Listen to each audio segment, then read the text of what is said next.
Shalom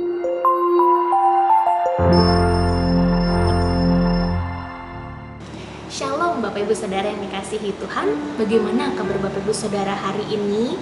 Saya dan seluruh rekan-rekan hamba Tuhan berdoa Bapak Ibu Saudara tetap berada di dalam kasih setia Allah, tetap dalam keadaan yang sehat dan baik-baik saja.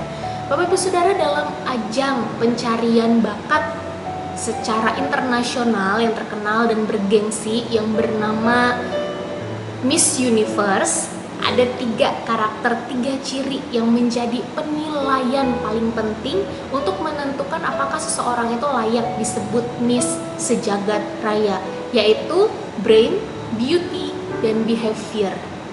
Pengetahuan, kecantikan, dan juga sikap hidup, attitude mereka. Dan 3 hal inilah yang menentukan mereka layak disebut seorang Miss Internasional, Miss Universe, Miss Sejagat. Dan tidak jarang Bapak Ibu Saudara, 3 hal ini juga yang dipakai oleh dunia secara umum untuk menentukan apakah kita layak hidup di dalam dunia ini.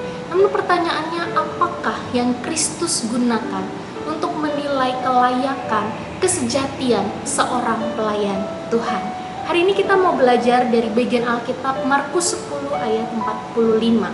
Karena anak manusia juga datang bukan untuk dilayani, melainkan untuk melayani dan untuk memberikan nyawanya menjadi tebusan bagi banyak orang. Setidaknya saya mencatat ada 3 hal yang perlu kita perhatikan. Apakah kita sungguh-sungguh pelayan yang berkenan di hati Tuhan atau tidak? Yang pertama adalah pelayan yang berkenan di hati Tuhan memberi diri untuk melayani. Sama seperti Kristus yang datang ke dalam dunia dengan rela hati memberi diri untuk melayani, demikian juga dengan kita. Semua ini harus diawali dengan kesadaran bahwa setiap kita telah diselamatkan oleh Kristus dan setiap kita dipanggil untuk hanya melayani Kristus semata.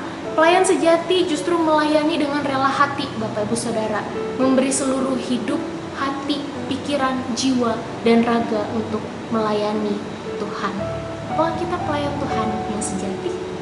Yang kedua, pelayan Tuhan yang sejati yang berkenan di hati Tuhan adalah mereka yang memberi perhatian pada pelayanan. Ketika kita sadar kita dipanggil untuk melayani, tapi kita tidak pernah memberikan perhatian penuh pada pelayanan itu, maka Bapak Ibu Saudara, kita sejatinya bukan pelayan yang berkenan di hati Tuhan. Ketika Kristus tahu dia dipanggil, diutus oleh Bapaknya untuk melayani di dunia ini, Yesus memberikan perhatian penuh pada pelayanan itu. Ia hadir bagi orang-orang di sekitarnya. Ia memberikan nyawa bagi orang-orang yang sudah menyakiti hatinya, berdosa menyakiti Bapaknya. Kita juga harus memberikan perhatian penuh pada pelayanan itu.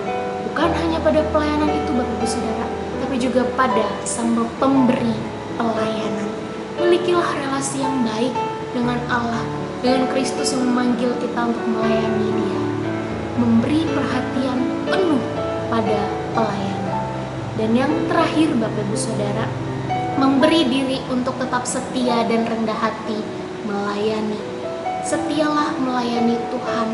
Apapun yang terjadi, kondisi pelayanan seperti apapun itu, baik, buruk, suka, duka, duri, batu kerikil yang harus kita hadapi, sama seperti Kristus yang setia melayani Bapaknya sampai akhir hidupnya. Maka seorang pelayan yang berkenan di hati Tuhan adalah mereka yang tetap setia melayani Tuhan dan dengan rendah hati bersedia untuk ditegur, untuk dikuatkan, untuk diubahkan, untuk tunduk di bawah kebenaran firman Tuhan. Akhir kata Bapak Ibu Saudara, satu hal yang harus kita miliki sebagai pelayan sejati, semuanya dirangkum dalam satu kalimat bahwa menjadikan Kristus sebagai yang utama. Itulah karakter pelayan yang berkenan di hati Tuhan, pelayan yang layak di hadapan Tuhan. Tuhan Yesus memberkati.